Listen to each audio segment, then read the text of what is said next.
¿Tienes facturas por cobrar? Con Factoring Prestamip adelante el pago de tus facturas. Obtén hasta el 99% de financiamiento de manera inmediata. Simula tu adelanto aquí.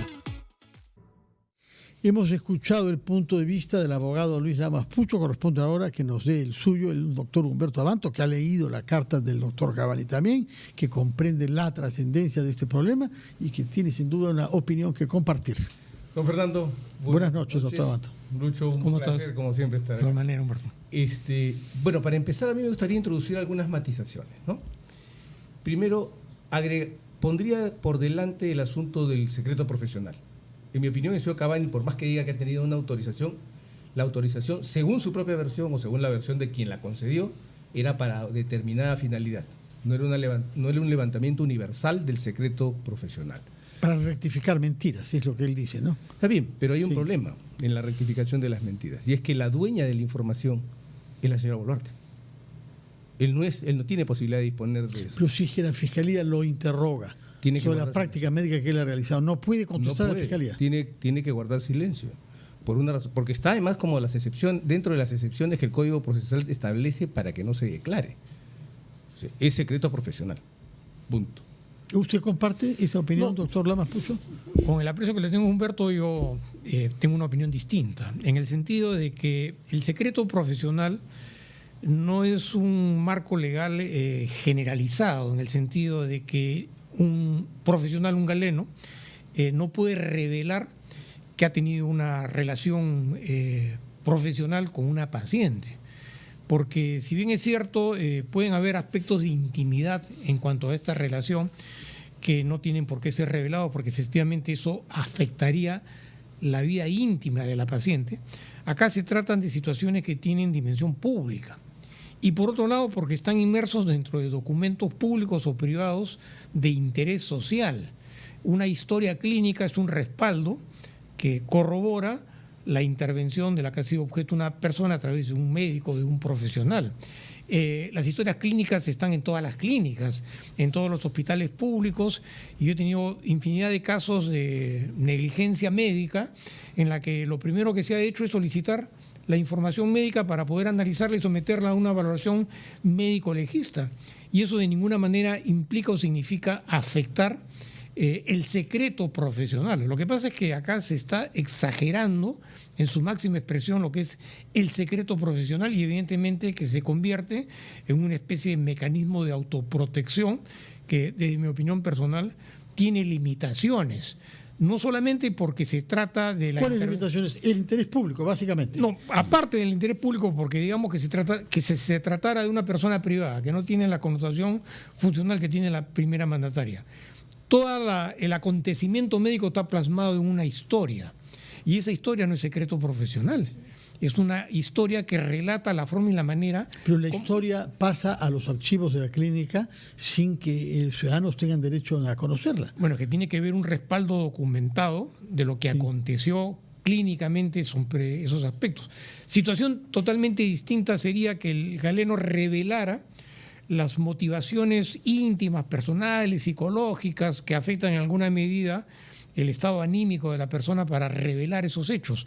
Yo puedo decir, sí, efectivamente, yo la intervine, pero yo no tengo por qué relatar las razones que ella me explicó o que me contó por qué quería ser objeto de esa intervención. Que no es el caso, ¿no? Sí, ¿Me doctor permite Abanto replicar, Fernando? Yo, en verdad, me asusto cuando un profesional tan brillante como Lucho nos dice que el secreto profesional es una cosa tan relativa que la puede disponer uno cuando le da la gana. Eso no es así.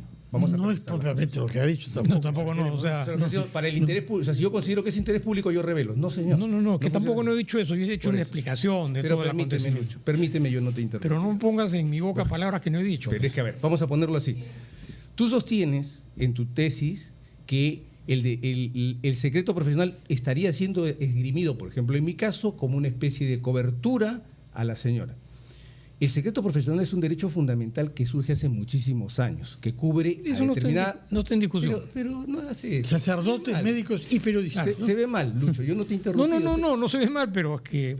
Pero déjame explicar, por favor, hombre. Pero por supuesto, te estoy dejando explicar. No lo estás haciendo. Entonces el punto es este. El secreto profesional no tiene más excepción que el levantamiento por el titular de la información. No hay mandato del juez que pueda levantar el secreto profesional. No hay consideración del depositario que pueda cambiar el secreto profesional. Es más, en el Código Procesal está una excepción a la obligación de declarar para un testigo si invoca secreto profesional. El secreto profesional cubre no solo el acto clínico, hasta la relación económica, ocurre con nosotros. Es muy peligroso, y se lo digo, Fernando, establecer el criterio de que porque hay un asunto de interés público se tiene que revelar. ¿Por qué? Porque usted, por ejemplo, es periodista y tiene un secreto profesional. Si a alguien se le ocurre que usted está presionado por el interés público para entregar una fuente, su secreto profesional desaparecería, como pasaría con un abogado. Voy a dar un ejemplo muy sencillo. Baltasar Garzón, uno de los jueces más admirados. Se le ocurrió, en su momento, ¿no? claro, se le ocurrió escuchar las conversaciones de los abogados con los imputados en la trama Gürtel. Es un caso distinto, pero es que vamos conversando, porque ya te escuché, ahora también pero es tienes que que todavía no has escucharme a mí, terminado, pues, yo te escucho. Termine el caso de Baltasar pero Garzón, no interrumpa. el juez que Entonces, hizo detener a Pinochet, hay que sí, recordarlo. Pero que sin embargo escuchó las conversaciones de abogados y clientes en la trama Gürtel. ¿Qué fue? ¿Qué pasó con él? El Supremo lo destituyó, el Supremo español. El Tribunal Constitucional validó su destitución y el Tribunal Europeo de Derechos Humanos le dijo que estaba bien destituido. Es decir, hay una protección muy grande al secreto profesional en el mundo civilizado. Pero por otro digo, tiene limitaciones y diferentes lecturas interpretativas. Te puedo poner el caso de un abogado. Tú tienes una relación con un cliente.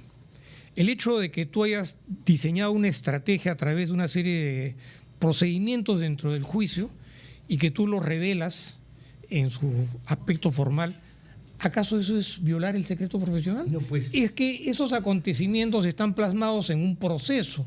En esa línea de análisis, ese proceso tendría que ser secreto. No. ¿Qué es lo que ha sucedido homólogamente En el con la proceso penal historia es así. clínica? Perdón, Lucho, disculpe. El doctor Cavani La no historia tiene por clínica qué está revelar, reservada. no tiene por qué revelar aspectos íntimos de la relación contractual que habría tenido con la señora Boluarte, que evidentemente eso sí es el secreto profesional. Pero todos esos acontecimientos están plasmados en una historia clínica.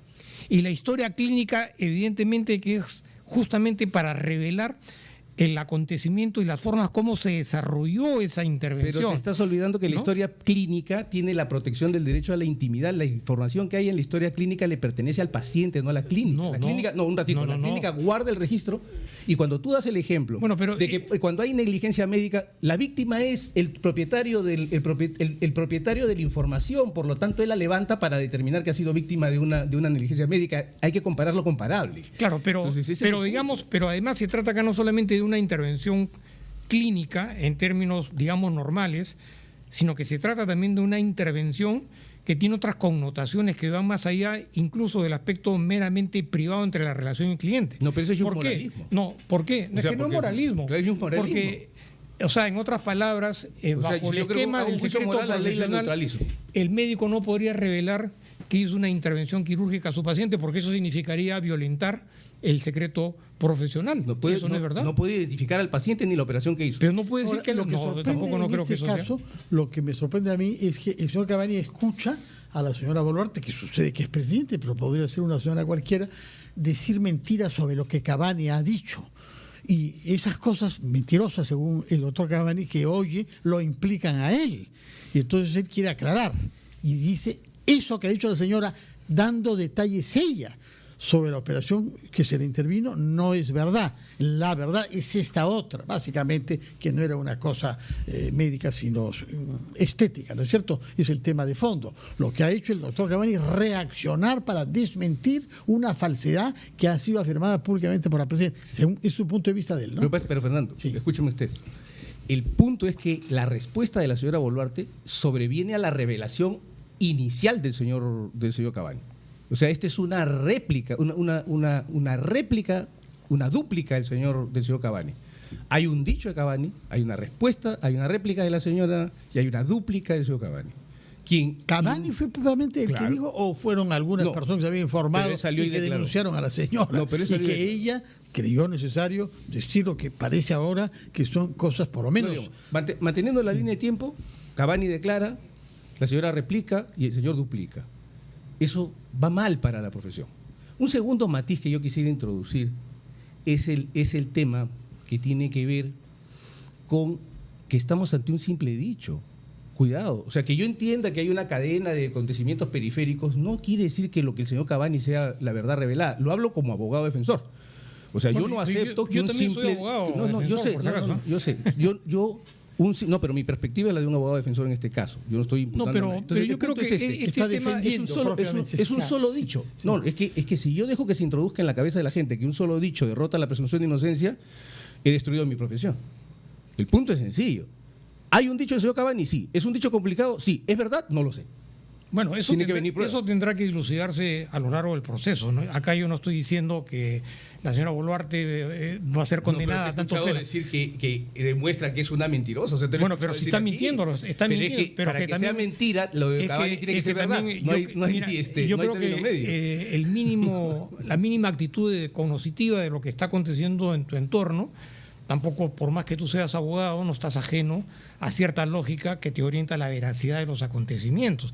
Porque acá tampoco nadie está inventando un hecho que de la noche a la mañana surgió. Pero yo no he dicho que hayas inventado. No, pero te voy a repetir. O sea, una cosa es la actitud del abogado, que dicho sea de paso, también el abogado es un colaborador de la justicia. Pero claro, pero yo no, el dudar no es el paradigma de lo que significa el acto de la legítima defensa, el derecho a la defensa, la presunción de inocencia, ha generado una serie de situaciones coloquiales respecto a la incapacidad de la democracia para enfrentar fenómenos complejos de delincuencia en la que hay una disparidad entre lo que preconiza la teoría del derecho y lo que acontece en la realidad. No, pero en fin, es un tema eso nos ha llevado al punitivismo que vivimos hoy día. Pero es que estamos conversando, estamos es que te digo, yo no comparto ese punto de vista. En la conversación te digo que yo no comparto. Yo no le digo que tú tienes que compartir con lo que yo digo, simplemente yo estoy dando mi opinión, ¿no? Quiero saber si el doctor Adanto puede decirnos algo sobre el punto final del documento escrito por el abogado Portugal. El deceso final. Así es. Finalmente, el capítulo del supuesto abandono de trabajo de la señora presidenta tendrá el día lunes su deceso final. ¿Hay decesos que no son finales? No, por eso es deceso final. Es un pleonasmo, Sí, pues, un ¿no? pleonasmo, Curioso. por lo menos, sí. Pero ¿a qué se puede referir el abogado? Más allá de- Yo creo, por ejemplo, que hay un tema en el que no estamos, que estamos soslayando y es que puede estar pasando en la carpeta. Si hay una pericia y la pericia es favorable a que las firmas provienen de del puño gráfico de la presidenta, la discusión terminó. Sí, claro, ahí La habría un discusión terminó. deceso de esa investigación. Así es. Ahí sí. El abandono de cargo se terminó. Sí. Ahora, Y ahí sí se establecería que es una mentira lo que dice el doctor Cavani, porque él ha afirmado que no es técnicamente posible que ella además, firmado eso. quiero aprovechar para hacer un excurso sobre el tema del abandono de cargo que nos hizo pasar una vergüenza internacional, si usted recuerda, Fernando. El Perú le pidió la extradición de nuestra Corte Suprema. Le pidió la extradición a Fujimori frente a Chile por abandono de cargo. Y Chile le respondió que lo mínimo que podían hacer era vigilar la doble imputación, porque en Chile el abandono de cargo es una infracción administrativa. Yo creo que ese hecho está sobrepenalizado en el Perú. Con una inhabilitación administrativa se termina. Pero al margen de esa crítica, el punto central es que si la firma es de la señora, si la firma viene de su puño gráfico, esta discusión ha terminado. No, sin duda, pero... Y por lo tanto quedaría claro que el señor Cavani, por más que haya muchos datos periféricos, no estaba diciendo. Sobre ese punto no cabe duda de que las cosas eran así. Yo quisiera aprovechar el tiempo que nos queda para hablar sobre otro tema con connotaciones penales que se han planteado en días pasados, que es el caso del señor Pedro Pablo Kuczynski.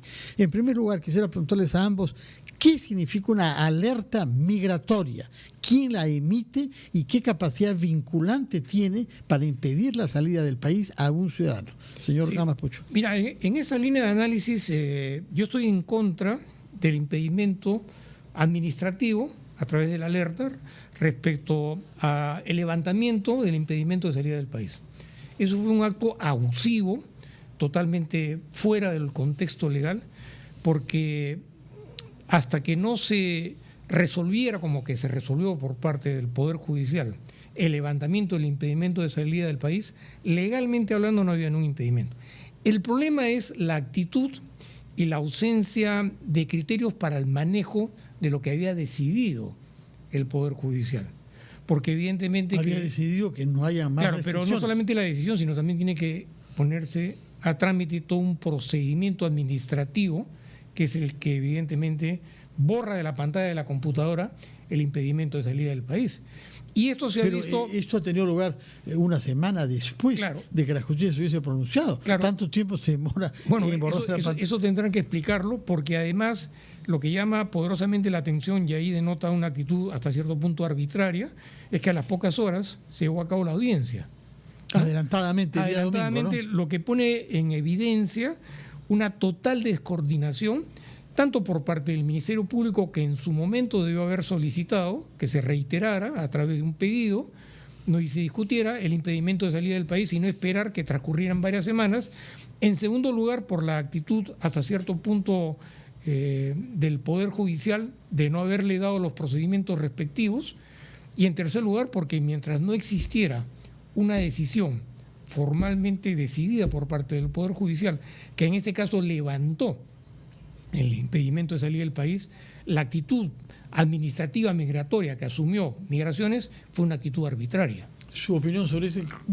Aquí es donde nos reconciliamos plenamente Lucho Lamas y yo, porque voy a contar un poquito esta historia. Esta alerta migratoria es un invento que se hizo durante el gobierno de Vizcarra con un reglamento en la Superintendencia Nacional de Migraciones, que hizo que, por ejemplo, personas como Milagros Leiva fueran seguidas en sus entradas y salidas del país, ella, sus hijos y su esposo. Y otras personas, y futbolistas, políticos, etcétera. ¿Quién decidía que un ciudadano o ciudadana debía estar en esa lista? Arbitrariamente, la autoridad administrativa en migraciones. ¿Sobre la base de qué información? Sobre la base de un reglamento. Decía, está pero, saliendo, es decir, ¿cómo está enterada? Atentos, porque tiene que haber alguna fuente judicial. Se les había comunicado a los controladores, y los controladores de migración mandaban por el WhatsApp la información a un coordinador que se la remitía a la supervisión.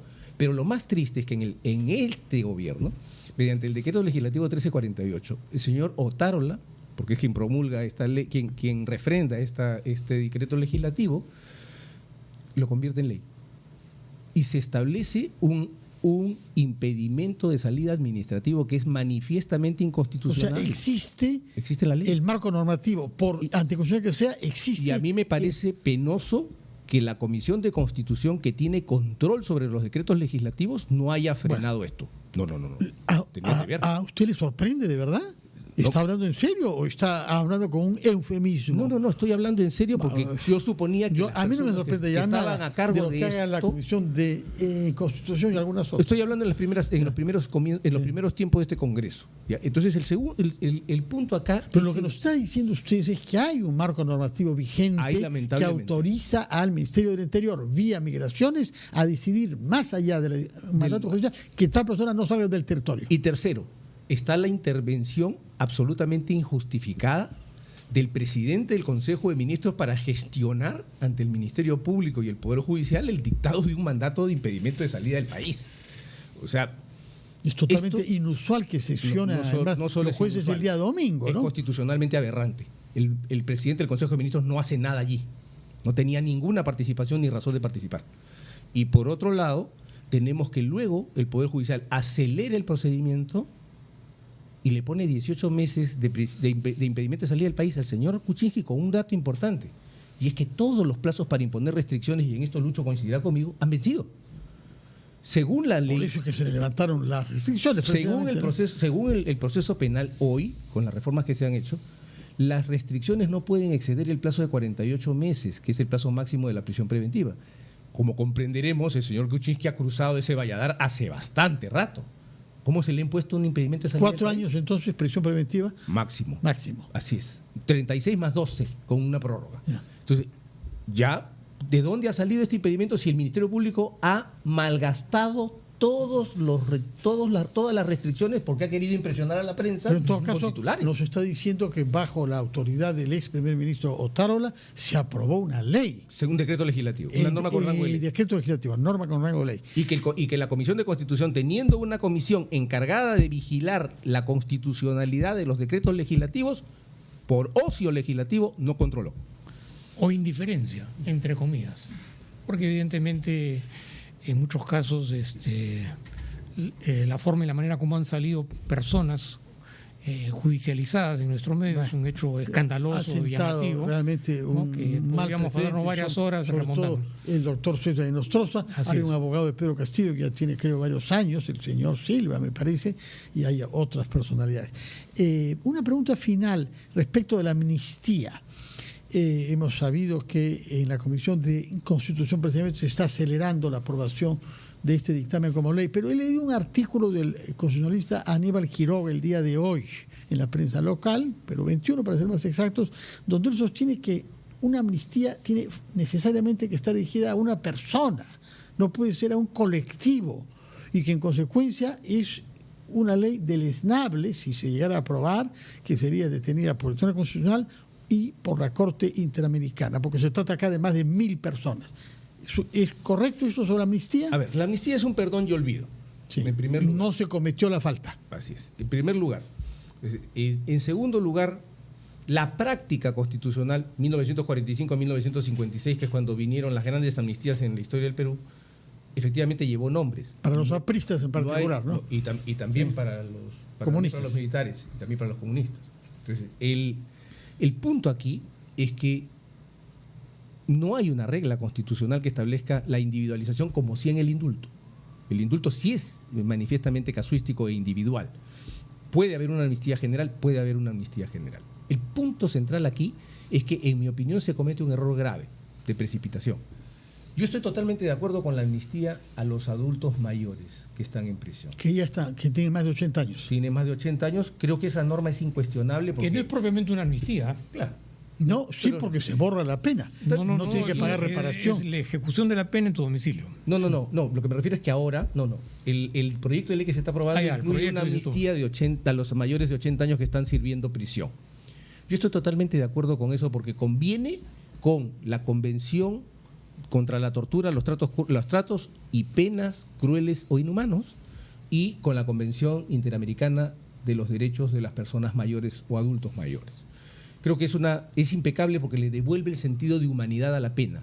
¿Qué sentido tiene la pena? Y doy el ejemplo de la señora Luchner en Alemania, 99 años, partícipe de un crimen de 10.505 personas en Que un no campo de muerte, prescribe, que no prescribe. 99 años, Sí. es sentenciada a 2 años suspendida.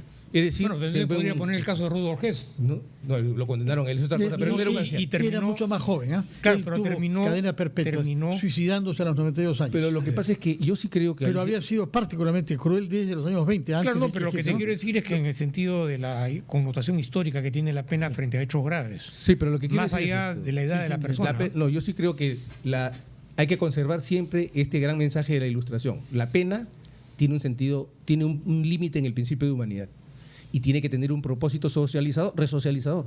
¿Cuál es el propósito de resocializar a alguien a esa edad después de tenerlo 10 o 15 años en prisión? Yo creo que hay un punto de humanidad ahí que hay que acuerdo. considerarse. Señor Pero Lama. sobre lo otro, creo que es un error porque va a debatirse en el Tribunal Constitucional la Ley 32-107, que va a cambiar radicalmente si es constitucional y declarada constitucional o rechazada la inconstitucionalidad, va a cambiar el asunto y convertir ¿En qué sentido? ¿Qué cosa es lo que prevé usted que va a suceder con esa decisión del Tribunal Si Constitucional? esa ley se declara constitucional como debería declararse, porque lo que dice es que no se apliquen retroactivamente las normas de derecho penal internacional, que no se aplican retroactivamente, como lo manda el propio Estatuto de Roma, estas personas habrían sido mal condenadas y tendría que fulminarse su condena. Palabras finales, doctor Lamas Pucho. Mira, yo creo que sí hay que buscar una solución histórica al tema de los procesos penales para exmilitares que se vieron involucrados. Desgraciadamente el sistema de justicia no estaba a la altura de las circunstancias. Y algunos abogados han desplegado No, por esfuerzos supuesto. para prolongar esto hasta llegar Así a esta es, ¿no? Y situación. en realidad Seamos eso- sinceros, Los jueces han sido, te digo, en mi caso, por ejemplo, Frontón, Rodrigo Franco, 2 veces quebrado el juicio. No, o sea, Pero, y eso no lo claro, hicieron los abogados. La responsabilidad en todo caso es de los órganos jurisdiccionales, que no han sabido poner coto y solución a un tema que en última instancia sigue, digamos, desangrando a todas las instituciones y confrontando a la sociedad peruana, ¿no? Muy bien, muchísimas gracias por estar acá, les agradezco que hayan venido y que nos hayan ilustrado sobre temas complejos que la opinión pública merece comprender de manera más clara y pedagógica.